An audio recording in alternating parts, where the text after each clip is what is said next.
Esta noche estamos viendo Daniel capítulo 6. Qué aventura tan maravillosa y emocionante es estudiar este capítulo. Con frecuencia estoy luchando, conforme estudio estos capítulos narrativos, acerca de la posibilidad de dividirlos y cubrirlos a lo largo de un periodo de tiempo. Sin embargo, la historia es tan maravillosa como un todo que me hallo a mí mismo presionado por estudiarla como un todo, y entonces vamos a estudiar estas secciones tan maravillosas narrativas del libro de Daniel. Esta es la última de esas. Este sexto capítulo termina la porción de narrativa histórica, y a partir del 7 vamos a entrar en verdades profundas, proféticas y emocionantes. Vamos a estar tocando eso, comenzando el próximo día del Señor.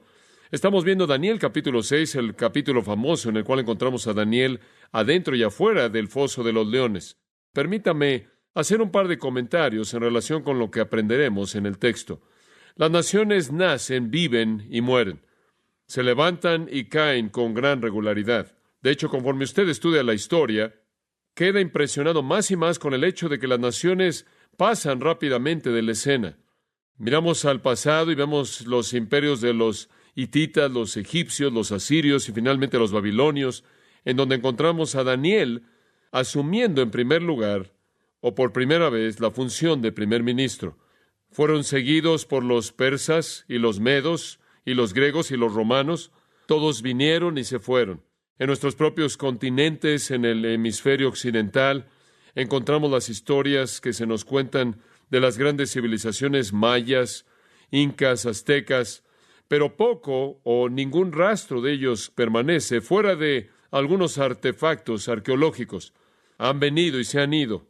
En tiempos más modernos, algunos de ustedes han vivido a lo largo de la grandeza de los días de Inglaterra. Usted recuerda la grandeza de Francia, usted recuerda cuando Italia era una potencia en el mundo y amenazaba inclusive dominar a Europa bajo el liderazgo de Mussolini. Nos acordamos de Alemania, Hitler, quien en su filosofía ariana pensó que podía conquistar al mundo. Hemos visto cómo ha surgido Japón como una potencia militar.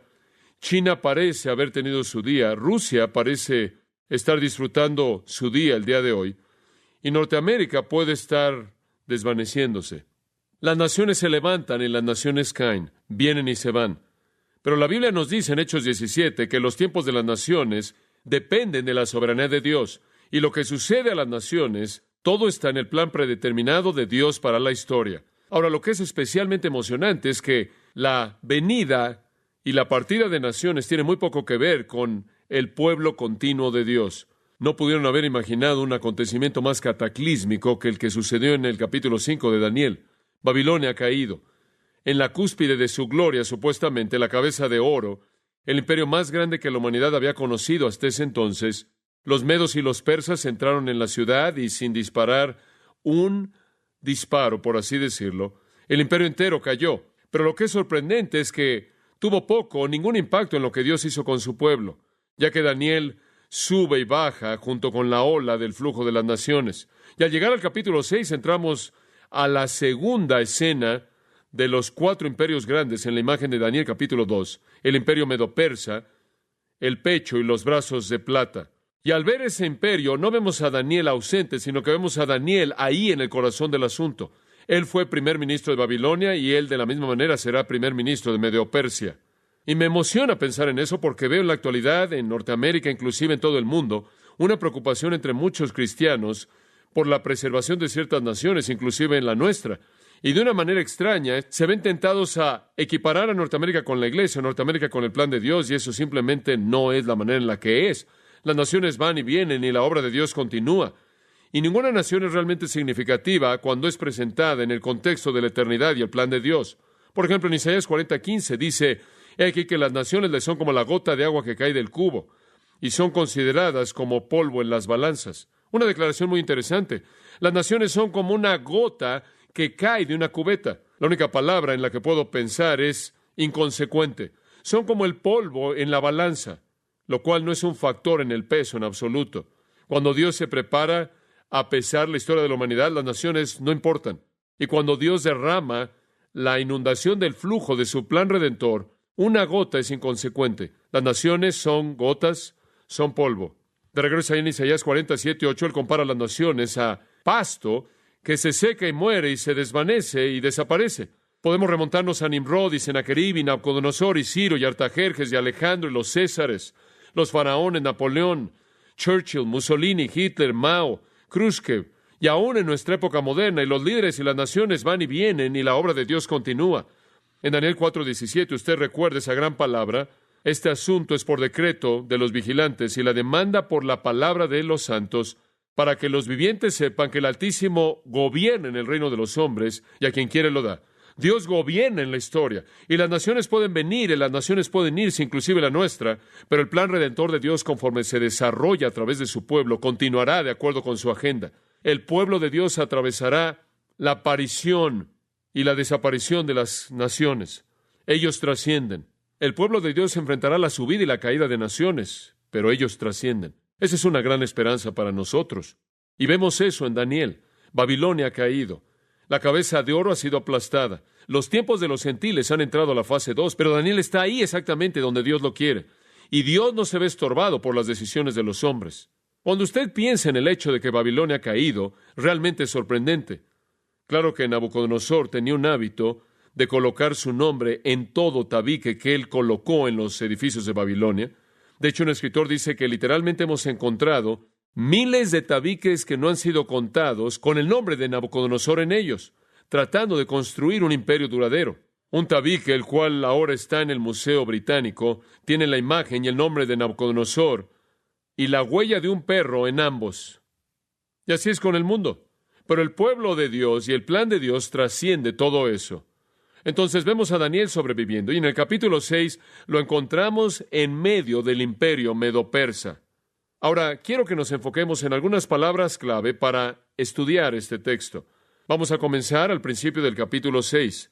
Es un texto narrativo. No necesitamos pasar mucho tiempo en cada sección. Queremos llegar al clímax y después extraer algunas implicaciones prácticas. Pero vamos a usar algunas palabras clave simplemente para ayudarnos a mantener nuestro lugar conforme avanzamos. La primera es promoción. Promoción. Y esa tiene que ver con los versículos 1 al 3.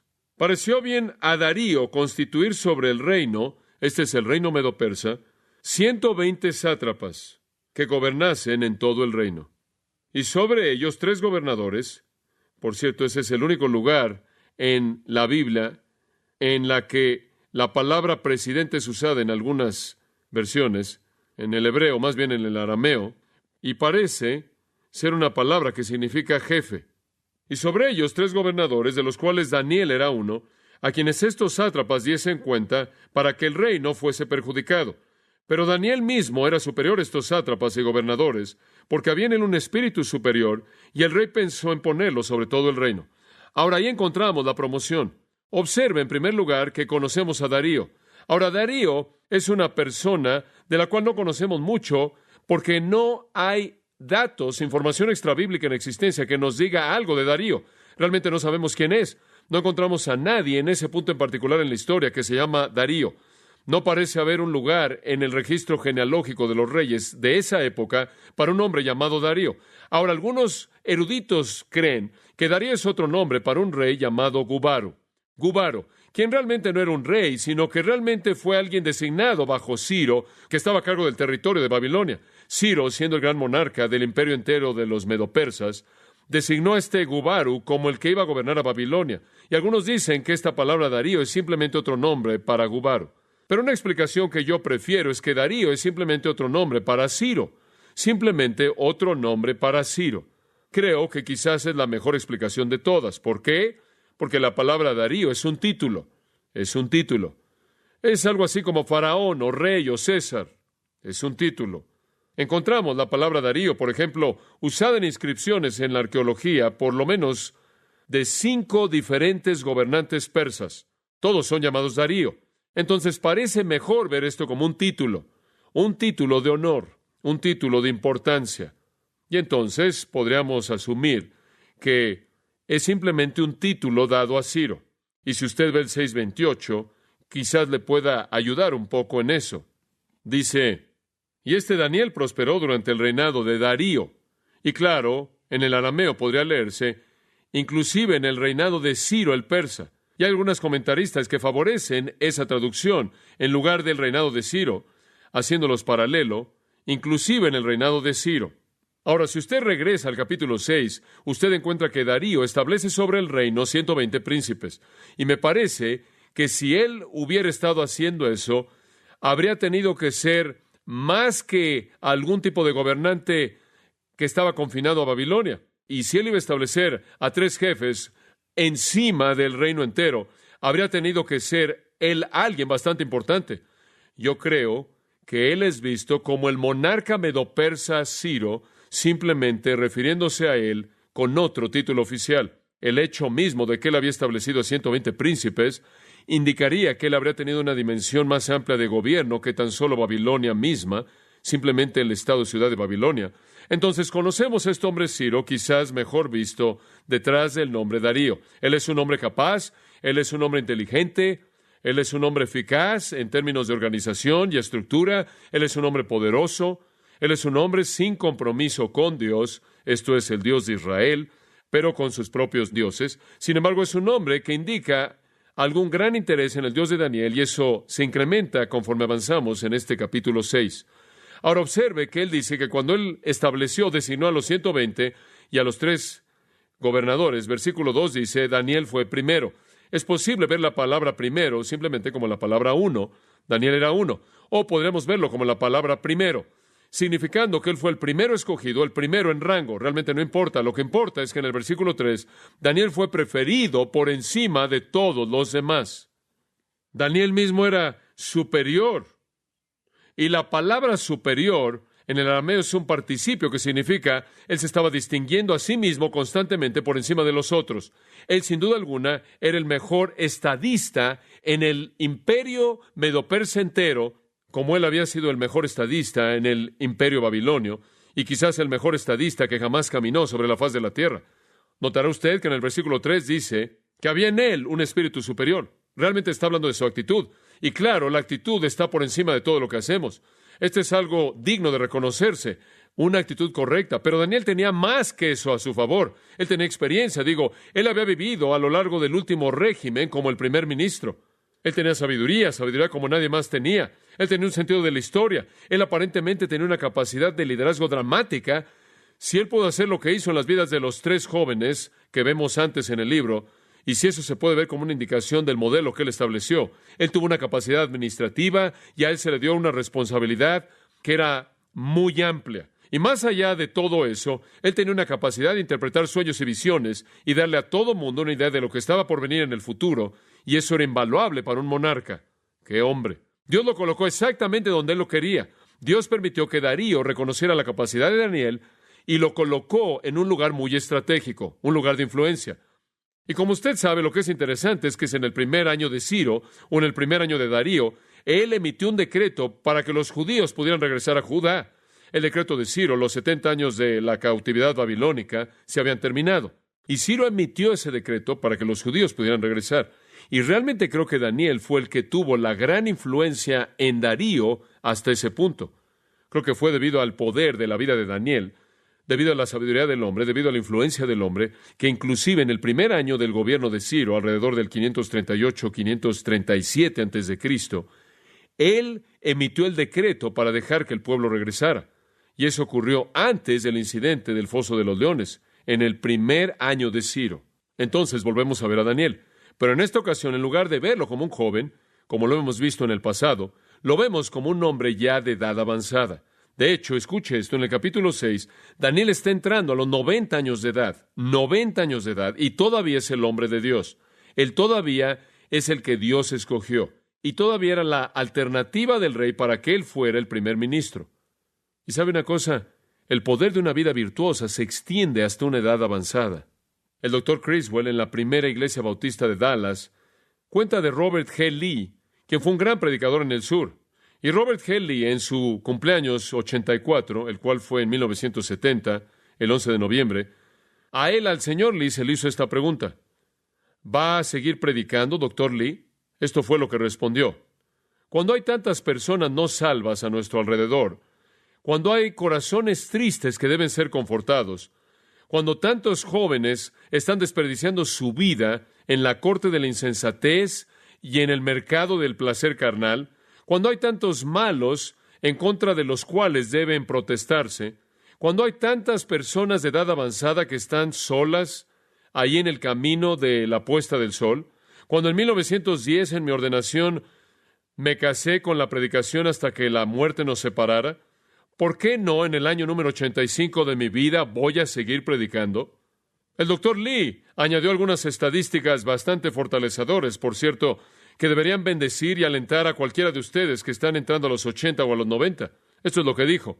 Newman Darlan, un erudito bastante respetado, hizo un análisis de las vidas y logros de los 400 personajes más importantes de la historia. El análisis mostró que casi 80% de los personajes más grandes del mundo llevaron vidas activas entre los 58 y los 80 años de edad. 25% continuaron más allá de los 70, 22,5% más allá de los 80 y 6% más allá de los 90. Considere lo que ha sido hecho por hombres que van más allá de los 80.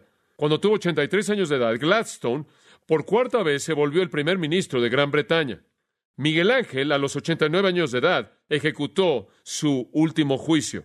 Quizás la pintura más famosa en el mundo. John Wesley predicó con una elocuencia casi sin disminuir a los 88, cerrando en esa edad impresionante la carrera más sorprendente de su tiempo, habiendo viajado 250,000 de millas en una época en la que no conocían ni la electricidad ni el vapor. Y él había presentado, alguien estimó, 4,000 sermones y había escrito volúmenes y volúmenes de libros. Edison estaba inventando a los 90. Wright a los 90 fue considerado un arquitecto creativo. Shaw estaba escribiendo obras a los 90. La abuela Moisés estaba pintando a los 80. J.C. Penney, el gran cristiano, estaba trabajando de manera ardua en su escritorio a los 95. Y nosotros decimos, oye, tengo 55, tengo que jubilarme. Y desperdiciamos la riqueza de la edad, la riqueza de la edad. Daniel estaba llegando a los 90 y era el hombre de Dios. Dios lo colocó ahí donde lo quería, y la política de Medo-Persia tuvo poco que ver para resistirlo. Segunda palabra, la primera es promoción, la segunda es trama. Versículos 4 al 9. Cuando un hombre es levantado por Dios a un lugar de prominencia, él cae en ciertas dificultades. Siempre hay un precio que pagar. Y es el hecho que cuando usted llega a esa posición, se va a encontrar usted rodeado y seguido por la envidia. Simplemente así es como es. Lo encontramos en Filipenses capítulo 1, ¿no es cierto? En donde Pablo era un prisionero y algunos estaban añadiendo aflicción a sus cadenas al decir cosas malas acerca de su ministerio. Querían hacerlo sentir peor de lo que se sentía como prisionero. Ellos estaban predicando a Cristo por contienda como un ministerio negativo en contra de Pablo. Es sorprendente cómo cuando Dios levanta a alguien, los corazones de otras personas arden en enojo y celos y amargura, inclusive cuando ese individuo no los ha lastimado y no los ha dañado en absoluto. ¿Cómo alguien podía odiar a Daniel? ¿Cómo alguien podía menospreciar a un hombre así? Le voy a hacer una pregunta más difícil. ¿Cómo alguien podía crucificar a Jesucristo? Pero lo hicieron. En Londres, un contemporáneo de Carlos Spurgeon era un predicador de mayor edad que había estado en la ciudad durante una generación. Él pasó años laborando fielmente en su ministerio. Y vino Carlos Haddon Spurgeon, este individuo joven, dinámico, excepcional, quien llegó a Londres cuando tenía unos 20 años de edad. Y de manera más bien inmediata, ni siquiera en un año o 2 o 3, pero inmediatamente cuando entró a la escena, él tuvo un impacto tal que la gente simplemente llegaba por multitudes a oír a Spurgeon predicar. Él era como una estrella que había aparecido en el cielo, simplemente en un flash. Y el ministro de mayor edad dijo que cuando comenzaron las multitudes a rodear al joven, la envidia y los celos comenzaron a entrar a mi corazón y me consumió. Allí estaba un predicador famoso en Londres, pero las multitudes estaban escuchando a Spurgeon. Y el pastor de mayor edad dice que se puso de rodillas y clamó ante Dios y le contó al Señor todo acerca de esto. Y él dijo que el Señor comenzó a colocar en su corazón alabanza, intercesión y a rogar por el joven Spurgeon. Él dijo, y cito, el día llegó, después de que oré y lo llevé a Dios, cuando toda victoria que Spurgeon ganó, sentí como si yo la hubiera ganado. Fin de la cita. Dios le dio victoria. Pero no siempre sucede. Veamos lo opuesto de eso conforme vemos el versículo 4. Entonces los gobernadores y sátrapas buscaban ocasión para acusar a Daniel en lo relacionado al reino. Mas no podían hallar ocasión alguna o falta, porque él era fiel, y ningún vicio ni falta fue hallado en él. Daniel no tuvo Watergates, no tenía esqueletos en su closet. No había manera de culpar a este hombre. Ahora, cuando un hombre tiene 90 años de edad y toda la gente que está en la política está rodeándolo y está escarbando para encontrar algo en su vida y terminan con un 0, ese es un hombre honorable. Gran integridad, gran honestidad, gran pureza, gran nobleza. No encontraron falla en él. Shekata, lo cual significa corromper. No hay corrupción, no hay error, shalú, lo cual significa descuidar. En otras palabras, la corrupción es el pecado de comisión y el error es el pecado de omisión. No pueden encontrar nada de lo que él hizo que no debería haber hecho, ni nada que él no hizo que debería haber hecho. ¡Qué hombre tan virtuoso! No pueden encontrar nada. Versículo 5. Entonces dijeron aquellos hombres: no hallaremos contra este Daniel ocasión alguna para acusarle, si no la hallamos contra él en relación con la ley de su Dios. Ahora me gustaría que pudiéramos tener tiempo para predicar simplemente de ese versículo. Cuando no pueden encontrar nada en contra de ti, sino el hecho de que estás absolutamente entregado a tu Dios, entonces estás cumpliendo el hecho del principio del Nuevo Testamento de sufrir por causa de la justicia.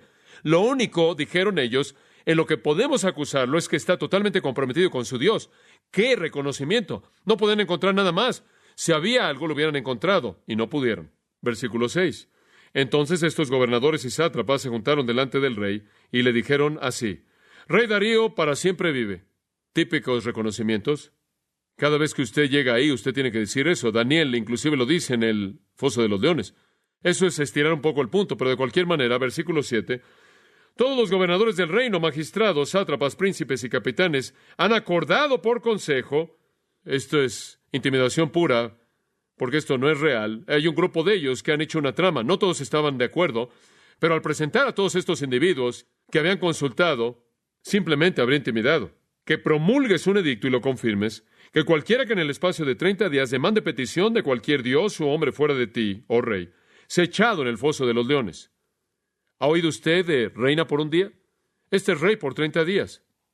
Queremos que seas Dios por 30 días. Ahora, cuando usted puede ser elegido para ser Dios, tiene mala teología. Y cuando usted es el único Dios durante 30 días, es una teología aún peor. Y aquí entran. Hemos consultado con todos los gobernadores y los príncipes y los consejeros y los capitanes, y todo el mundo está de acuerdo en que debemos hacer una ley. Usted es tan maravilloso, tan digno de 30 días de ser Dios. Y simplemente vamos a darle a usted ese privilegio. Y simplemente queremos hacer una regla aquí. Que cualquier persona que haga una petición de cualquier dios u hombre durante 30 días, a menos de que sea usted, será arrojado en el foso de los leones. Es interesante aquí que si usted ve de regreso al versículo 6, hay un verbo ahí, se juntaron. Es un verbo muy interesante en el arameo. Significa, vinieron rápidamente y con tumulto. Es una especie de agrupación intempestiva. Digo, era una especie de grupo con tumulto. Estaban agitándose conforme entraron. Un verbo muy fuerte indica un grupo grande de ellos que habían inventado esta trama. Pero no todos estaban de acuerdo, porque Daniel era el líder y él no estuvo de acuerdo. Estoy seguro de que él ni siquiera fue consultado. Entonces todos entran y presentan una mentira. Su mentira. Cuando dijeron todos los gobernadores, eso no era verdad. Había uno de ellos que no estaba de acuerdo, que ni siquiera quizás sabía. Queremos que promulgues un edicto y lo confirmes. Y por cierto, el doble uso de eso, un edicto y que lo confirmes, le muestra lo fuerte y obligatorio que ellos querían que fuera. Pero nadie puede adorar o hacer una petición de nadie más que de ti durante 30 días. Por cierto, en esos días, claro, su religión había establecido deidades que eran como hombres. Sus deidades eran tan falibles como lo eran los hombres. En otras palabras, hicieron su imagen de Dios de su propia imagen. Y entonces sus dioses eran falibles. Y entonces el decir que un hombre podía ser un Dios para nosotros es absolutamente ridículo, porque Dios es santo y justo y perfecto y no tiene ninguna de las imperfecciones de la humanidad. Pero para ellos eso no era un problema. De hecho, si estudiamos la historia cuidadosamente, descubrimos que los egipcios creían que los faraones eran dioses, que los romanos creían que los césares eran dioses, los ptolomeos eran vistos como dioses. Hay indicaciones que los seleucidas reclamaron la función de deidad. Inclusive los Herodes, usted recordará en Hechos 12, adoptaron o asumieron el lugar de dioses. Entonces, no era algo raro que los monarcas hicieran esto. Bueno, Darío se siente halagado. Digo, cuando usted tiene al grupo entero de políticos y quieren hacerles a usted, hombre, eso es bastante difícil de resistir. Y entonces él lo estaba pensando. Él es arrastrado en la emoción de todo esto. Versículo 8. Ahora, oh rey, confirma el edicto y fírmalo para que no pueda ser revocado conforme a la ley de Media y de Persia, la cual no puede ser abrogada. Ahora, no conocemos mucho acerca de la ley de los medas y los persas, fuera de que sabemos que una vez que usted lo hacía ley, no podía violarla. Esto era parte del sistema. Y la mayoría de los estudios indican que la razón por la que lo hacían era para evitar leyes caprichosas, que una vez que una ley era emitida, era obligatoria, y entonces eran muy cuidadosos en esas leyes. Pero cuando estos hombres vinieron y le llegan a este rey pegándole en el punto de su vulnerabilidad, de su ego, él respondió, versículo 9. Firmó pues el rey Darío el edicto y la prohibición. Ahora había una ley. Usted hace una petición de cualquier dios que no sea este dios, y usted va al foso de los leones. Entonces vemos la promoción y la trama. Hay una tercera palabra, perseverancia. Versículo 10, perseverancia. Ahora el reporte le llegó a Daniel, y quiero que sepa lo que hizo. Cuando Daniel supo que el edicto había sido firmado, entró en su casa, y abiertas las ventanas de su cámara que daban hacia Jerusalén, se arrodillaba 3 veces al día, y oraba y daba gracias delante de su Dios, como lo solía hacer antes. Me gusta eso. Entonces se juntaron aquellos hombres y hallaron a Daniel orando y rogando en presencia de su Dios. ¿Sabe una cosa? Lo que veo aquí es perseverancia. Hicieron una ley, y Daniel regresó a su cámara e hizo lo que él hacía diariamente. El patrón originalmente establecido por David, aparentemente en el Salmo 55, de mañana, de tarde y de noche, caía de rodillas a orar. Y claro, en esos días frecuentemente se hacía en la parte de arriba de una casa, en una especie de pequeño aposento alto. Inclusive lo vemos en la época del Nuevo Testamento, un lugar de retiro, y no tenían ventanas de cristal. Lo que hacían es que colocaban una tela sobre las ventanas y las abrían, y la calidez del área de Babilonia, el cual es un lugar muy caliente, y la brisa podían entrar y refrescarlos. Y entonces él se subía, y a través de la tela podían ver lo que hacía, y él se dirigía hacia Jerusalén, porque allí es donde estaba el anhelo de su corazón, el pueblo de Dios y la ciudad de Dios, lo cual le simbolizaba a Dios a él. Y él oraba, sin duda alguna, por la paz de Jerusalén, la restauración de la ciudad, y demás que estuviera en su corazón, la confesión de pecado y cualquier otra cosa, y simplemente lo hizo como siempre lo había hecho. Perseverancia. En otras palabras, los hombres pueden hacer sus leyes, pero cuando las leyes intersectan y violan las reglas que Dios establece, no nos preocupamos por esas leyes. Y llegamos al punto en Hechos, ¿no es cierto?, en donde Pedro dice, debemos obedecer a Dios antes que a los hombres. Ahora dice usted, bueno, ¿acaso Daniel no pudo haber sido un poco más discreto? ¿Acaso él no pudo haber cerrado simplemente la ventana y orar de la misma manera? ¿Sí? ¿Acaso él no lo pudo haber enfriado durante 30 días y hablado al Señor de pie y caminando y no hubiera sido tan visible? Sí, pero cualquier concesión hubiera sido vista como algo egoísta y no era parte de su virtud hacer eso. Cuando quemaron a Policarpo, por ejemplo, ahí en la estaca en Esmirna, en el 155 después de Cristo, él había sido un cristiano durante 86 años. Antes de que encendieran el fuego, hablaron con Policarpo y ellos dijeron, niega al Señor y salva tu vida. Con una certeza en silencio y con una voz estable, esto es lo que él dijo. 86 años lo he servido. Él nunca me ha hecho ningún daño. ¿Por qué lo voy a dejar ahora? Y Policarpo, ese discípulo de Juan, con alabanzas en sus labios y un compromiso en silencio al Señor, vio hacia abajo a las flamas y las aceptó como la voluntad de Dios. Pienso en Simón Pedro. Simón Pedro estaba en la cárcel. Al día siguiente, supuestamente iba a ser ejecutado, y un ángel vino a librarlo y lo tuvo que despertar porque estaba dormido profundamente. Sorprendente. Es como esa canción. Él nunca duerme, él nunca se adormece. Me acuerdo del hombre que estaba en la parte de abajo de un barco y tenía miedo. Y finalmente leyó eso y vio al Señor y dijo, mientras tú te quedes despierto, no tiene sentido en que los dos perdamos el sueño. Creo que voy a dormir un poco. Y entonces, perseverancia. ¡Qué hombre verdaderamente virtuoso y piadoso! Y después hay otra palabra clave que nos lleva a lo largo del texto, y esa es la palabra acusación. Versículo 12. Y ahora el plano, la trama, se vuelve más denso. Fueron luego ante el rey y le hablaron del edicto real. Ellos habían espiado a Daniel. Ellos vieron lo que él hizo. Estoy seguro de que fueron en la mañana y vieron eso de inmediato, quizás lo vieron en la tarde. Eso es lo más probable. Entraron e implementaron el decreto en la mañana. Fueron ahí al lugar de Daniel en la tarde para ver que lo hiciera. Simplemente lo vieron una vez y corrieron de regreso al rey. Y le hablaron del edicto real. ¿No has confirmado, edicto, que cualquiera que en el espacio de 30 días pida a cualquier dios o hombre fuera de ti, oh rey, sea echado en el foso de los leones? Ahora colocaron el problema en la espalda del rey. Respondió el rey diciendo, verdad es, conforme a la ley de Media y de Persia, la cual no puede ser abrogada. ¿Eso es correcto? Entonces respondieron y dijeron delante del rey, Daniel, que es de los hijos de los cautivos de Judá, y siempre están acusando a Daniel de eso. Ese extranjero, ese prisionero, ese cautivo, ni siquiera es de los nuestros. No te respeta a ti, oh rey. ¿Era eso verdad? Eso no era verdad, ¿o sí? Daniel era un siervo fiel y leal, siempre y cuando nunca causara que él violara sus principios. Él respetaba al rey de la manera en la que un rey debe ser respetado, como nuestro Señor dijo. Él daba al César lo que era del César. Y él dice, no te respeta a ti, oh rey, ni acata el edicto que confirmaste, sino que 3 veces al día hace su petición.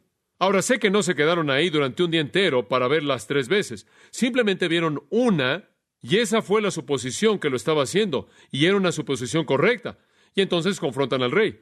Él comenzó como un rey por un mes, un Dios por un mes, y él terminó como un necio en un día. ¡Qué necio! ¡Qué cosa tan torpe! Impensable.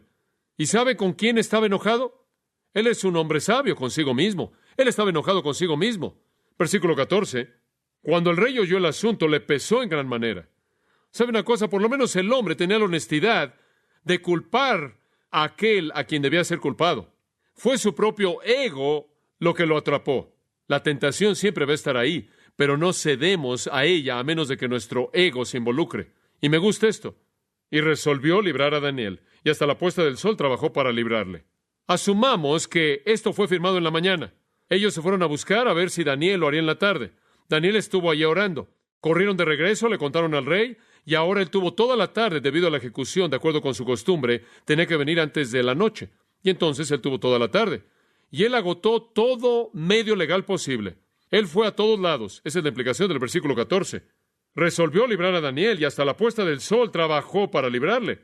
Ahora no se lo quiso, pero quizás él trató de encontrar un agujero en la ley, o él quizás trató de encontrar algo en la ley medo-persa antiguo que podía deshacer esto.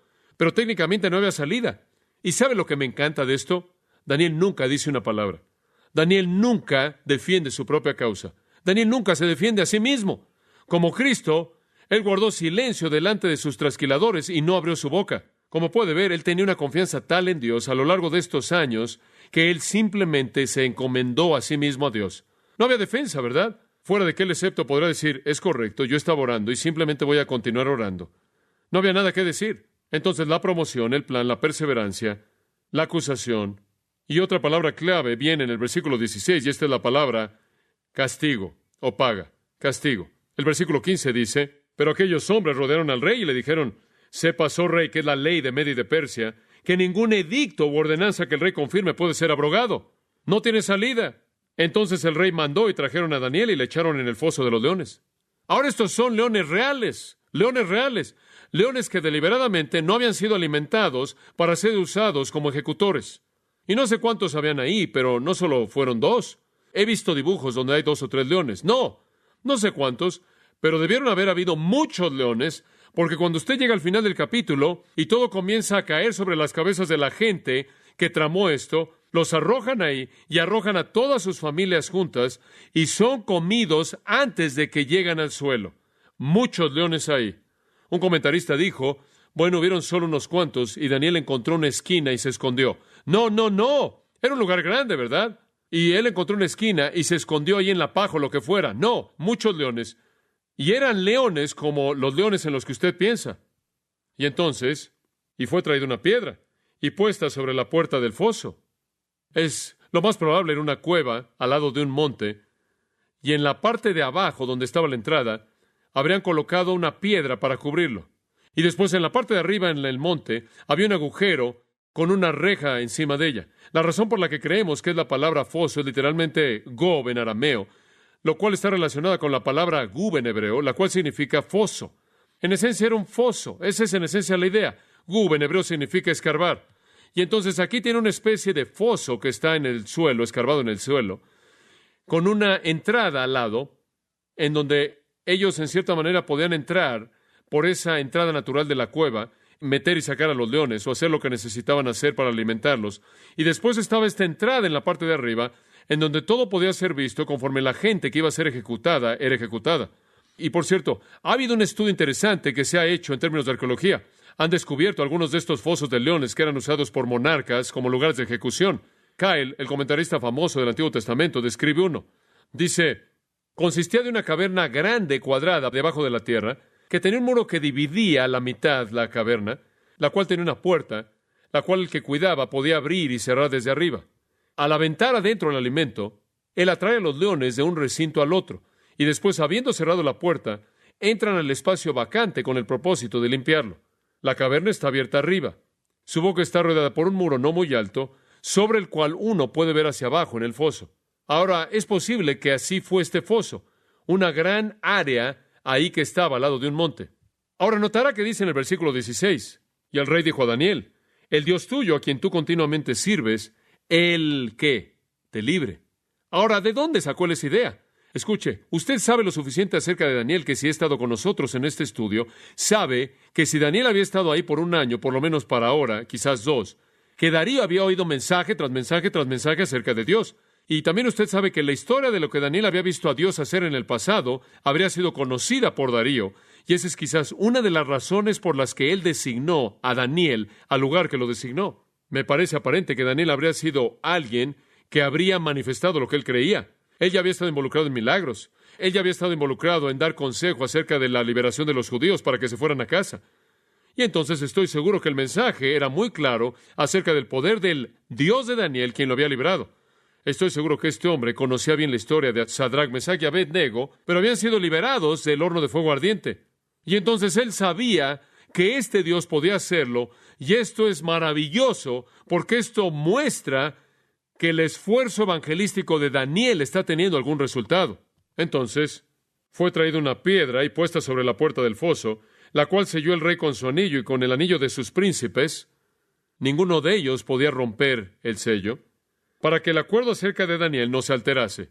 Ahora, todo esto lleva a otra palabra clave, preservación. Versículo 18. Luego el rey se fue a su palacio. ¿Sabe una cosa? El Espíritu Santo es tan sutil acerca de las cosas. Usted pensaría que le gustaría ir ahí al foso de los leones, ¿verdad? Digo, si yo estuviera viendo una película, por ejemplo, y la película llegara al clímax, en la cual llevaron a Daniel y lo arrojaron al foso de los leones, y después hacen un corto en la película y se enfocan en el palacio del rey, yo diría, oye, ¿qué pasó? ¿Sabes una cosa? No quiero ver el palacio del rey. Llévame al foso de los leones. Quiero ver lo que está pasando en el foso de los leones. Corta el palacio. Nunca dice nada acerca del foso de los leones. Nada. Y se acostó ayuno. ¿A quién le importa, verdad? ¿Qué pasó en el foso de los leones? Ni instrumentos de música fueron traídos delante de él y se le fue el sueño. Ni instrumentos de música fueron traídos delante de él. De hecho, la palabra aramea son diversiones. Podrá ser música, mujeres, bailarinas, lo que usaban para entretener al rey. Pero él no quería nada de eso. Nada de música, nada de bailarinas, nada de alimento, nada. Y se le fue el sueño. Simplemente no podía dormir. El rey pues se levantó muy de mañana y fue apresuradamente. Por cierto, muy de mañana significa literalmente en el brillo del amanecer. Tan pronto como el sol era visible, ya no estaba ahí. Y él fue apresuradamente, y la mayoría de los comentaristas creen que probablemente tenía unos 62 o 63 años de edad. Entonces fue apresuradamente al foso de los leones en cuanto salió el sol para ver qué estaba pasando. Ahora esto indica que él tenía algo de fe, ¿no es cierto?, en el Dios de Daniel. Versículo 20. Y acercándose al foso llamó a voces a Daniel con voz triste, con una voz de angustia, una voz de ansiedad, y le dijo, usted sabe, esperando lo mejor, pero quizás creyendo lo peor, Daniel, siervo del Dios viviente. Ahora, ¿de dónde cree que él aprendió eso? ¿Dónde cree que él aprendió la frase siervo del Dios viviente? Le voy a decir de dónde la aprendió, de Daniel. Daniel le había dado muchas lecciones. Siervo del Dios viviente, el Dios tuyo, a quien tú continuamente sirves, ¿te ha podido librar de los leones? Francamente, es un poco tarde para esa pregunta, ¿no es cierto? Ahora estamos en el clímax del asunto, ¿no es cierto? ¿Pudo Dios? Bueno, versículo 21. Entonces Daniel respondió al rey, oh rey, vive para siempre. Tiene que tener esos reconocimientos ahí cuando le habla al rey. No puede decir, estoy bien. Tiene que decir, oh rey, para siempre vive. Después, versículo 22. Mi Dios envió su ángel, el cual cerró la boca de los leones. Y por cierto, eso tiene que extenderse para significar que en cierta manera él se encargó también de sus garras porque podrían haberlo destrozado. Dios envió un ángel. Ahora los ángeles son poderosos. Un ángel se encargó de 185,000 asirios y los mató solo. Entonces un ángel será suficiente. Mi Dios envió a su ángel, el cual cerró la boca de los leones para que no me hiciesen daño, porque ante él fui hallado inocente. Eso no es orgulloso, eso es verdad. Y aún delante de ti, oh rey, yo no he hecho nada malo. Simplemente para que quede claro, ¿no es interesante que él se defiende solo después de que le ha dado a Dios la oportunidad de probarlo? Él encomienda su vida a las manos de Dios en un foso de los leones. Es como si él estuviera diciendo, ahora Dios, yo no entiendo por qué voy a ese foso de los leones, pero quizás tú tienes una razón. Quizás tú sabes de algo en mi vida que no está bien y esto es parte de eso. Y solo después de que Dios lo libró, él podía decir, no he hecho nada, soy inocente. ¿Cómo sabes que eres inocente? Porque Dios tuvo una oportunidad perfecta para disciplinarme y no lo hizo. Él espera a que Dios evalúe eso. Bueno, versículo 23 dice, entonces se alegró el rey en gran manera a causa de él, y mandó sacar a Daniel del foso. Ahora, de nuevo, esa es una indicación que era un foso, probablemente arrojó algunas cuerdas, y ese hombre de casi 90 años de edad se aferró a esas cuerdas y subió. Y fue Daniel sacado del foso, y ninguna lesión se halló en él, porque había confiado en su Dios. Daniel está escribiendo el 6º capítulo, y Daniel está diciendo que fue una defensa de su gran fe en Dios. Él creyó en Dios y Dios honró su fe. Ahora, ¿quieres saber una cosa? No siempre sucede de esa manera, ¿verdad? Isaías también creyó a Dios, pero terminó siendo aserrado en dos. Pablo también creyó en Dios, y él colocó su cabeza en un bloque, y un hacha cayó y separó su cabeza de su cuerpo. Pedro creyó en Dios, y fue crucificado de cabeza. Creer en Dios no significa que los leones no lo van a comer a usted. Han habido muchos mártires a lo largo de la historia de los tratos de Dios con los hombres que han creído en Dios y han muerto. El punto es que aceptamos la voluntad de Dios. Si es vivir, es vivir. Si es morir, es morir. Pero en cualquiera de los dos casos, nunca somos derrotados. De hecho, si Daniel hubiera sido comido por los leones, él habría estado en la presencia de Dios, ¿verdad? Lo cual habría sido mejor que ver hacia arriba a Darío y decir, oh rey para siempre vive. Él no podía perder, nunca perdemos. Si él hubiera sido despedazado, ese ángel que vino lo habría llevado a la presencia del Señor en el seno de Abraham. Ahora, todo esto es seguido por otra palabra clave, la palabra castigo, versículo 24. Y dio orden el rey, y fueron traídos aquellos hombres que habían acusado a Daniel, y fueron echados en el foso de los leones, ellos, sus hijos y sus mujeres. Y aún no habían llegado al fondo del foso, cuando los leones se apoderaron de ellos y quebraron todos sus huesos. ¡Sorprendente! Debió haber una cantidad tremenda de leones. Y la gente dice, bueno, ¿sabes una cosa? Daniel no fue comido porque los leones no tenían hambre.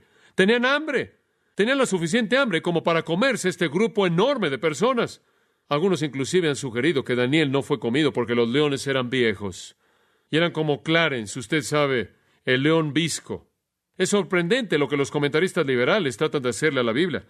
Pero el punto de este texto es para mostrarle que no eran viejos y que no tenían dientes, no estaban satisfechos, tenían hambre.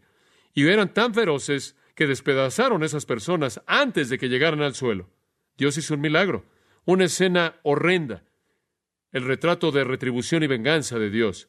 Por cierto, es un vistazo muy interesante de la ley pagana. La ley de los medos y las persas decía, debido a la culpabilidad de uno, toda su descendencia debe perecer. Esa era la ley de los medos y los persas, y así lo hicieron. Vemos la promoción, el plan, la perseverancia, el procesamiento, la acusación, la paga o el castigo, la preservación, el castigo. Dos palabras clave más, proclamación. Versículo 25. Entonces el rey Darío escribió a todos los pueblos, naciones y lenguas. Recuerde usted que esa pequeña trilogía es usada muchas veces en el libro de Daniel, lo cual simplemente engloba a todo el pueblo de la esfera, que habitan en toda la tierra, por lo menos la tierra como él la percibía, paz os sea multiplicada. De parte mía es puesta esta ordenanza, que en todo el dominio de mi reino todos teman y tiemblen ante la presencia del Dios de Daniel. ¿No es eso maravilloso? Un hombre ya literalmente afecta al imperio entero. Ahora, el imperio entero medo-persa ha caído, está bajo el decreto de temblar y temer ante el Dios de Daniel. No se necesita mucha gente, solo se necesita el tipo correcto de personas.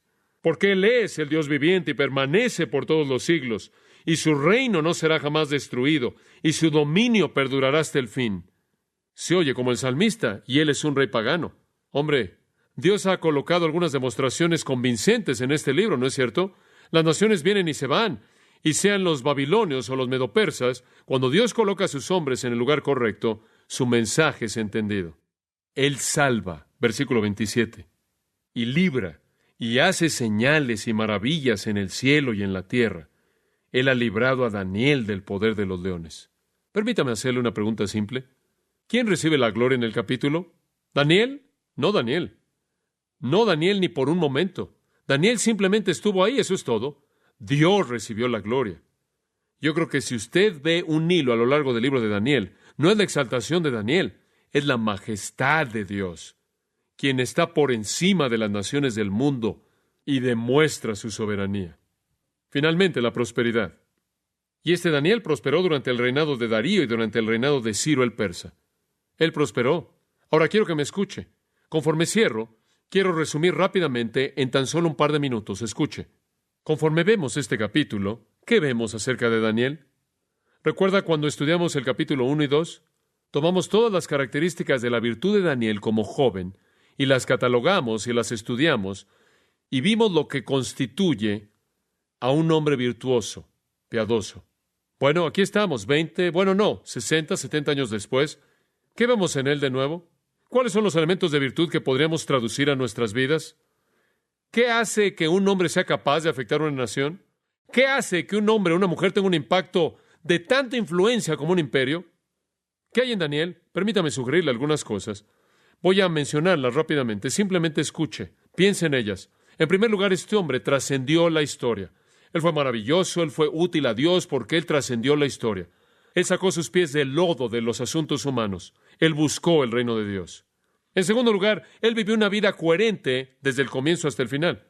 Él fue virtuoso cuando fue joven y también fue virtuoso cuando fue un hombre de edad. Y realmente creo que no hay manera de medir con una medida humana el poder de una vida virtuosa de tantos años como esos.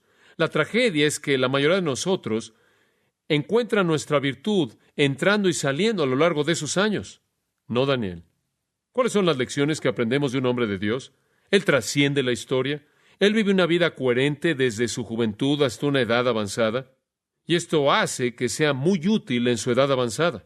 En tercer lugar, él cumple de manera total su llamado. En otras palabras, él vive en el centro absoluto de la voluntad de Dios.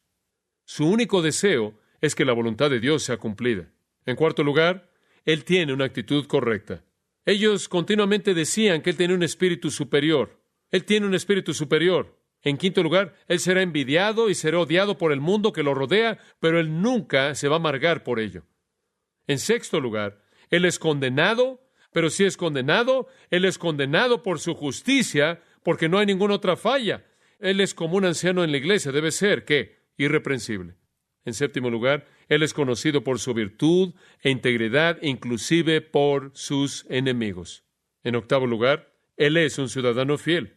Él está sujeto a las leyes humanas hasta que causen que él viole las leyes de Dios. 9. Él está dispuesto a enfrentar cualquier consecuencia dentro del marco de la voluntad de Dios y dejar los resultados a Dios. 10. Él va a servir fielmente sin importar lo que le cuesta personalmente. 11. Él nunca se defiende a sí mismo. Él le deja eso a Dios. 12. Él fortalece la fe de otros, dándoles esperanza en Dios. ¿No vio esto usted en el rey? Digo, el rey inclusive estaba creyendo debido a la gran fe de Daniel.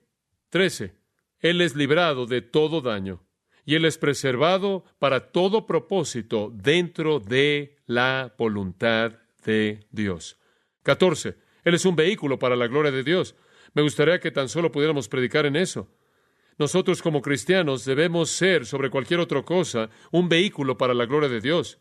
15. Él será vengado por Dios. Él será vengado por Dios. Sus enemigos serán enfrentados por Dios. Él no tiene que enfrentar con ellos en lo personal. Y finalmente, Él es exaltado por aquellos que lo rodean, como también por el que está por encima de Él. Son principios manifiestos en este capítulo que muestran la vida virtuosa de un hombre de Dios.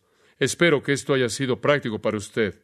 Que Dios aplique esto a su corazón como también al mío. Oremos. Gracias, nuestro Señor, por la emoción tremenda de ver tu poder manifiesto. Nos sentimos como si pudiéramos estirar nuestra mano y tocar a Daniel. Nos sentimos como si pudiéramos ver a ese foso y ver esos leones. Es tan vívido para nosotros. Y sabemos que tú eres el mismo Dios, incambiable, desde esa hora misma, que nos encuentra en el punto de nuestra más grande necesidad. Tú eres el Dios que quiere usarnos para trascender el subir y bajar las variaciones de la historia.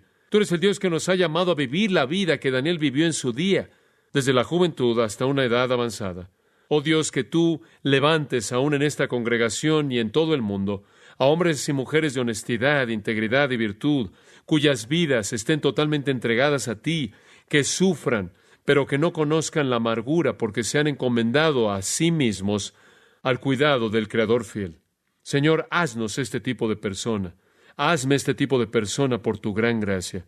Moldéame para que mi vida sea coherente, para que pueda conocer la bendición de una edad avanzada útil, si Jesús se tardara y tú me concedieras eso. Oro lo mismo por todos estos amados que están congregados aquí, en el nombre de Cristo. Amén. De Cristo. Amén. De Cristo. Amén. De Cristo. Amén. De Cristo. Amén. De Cristo.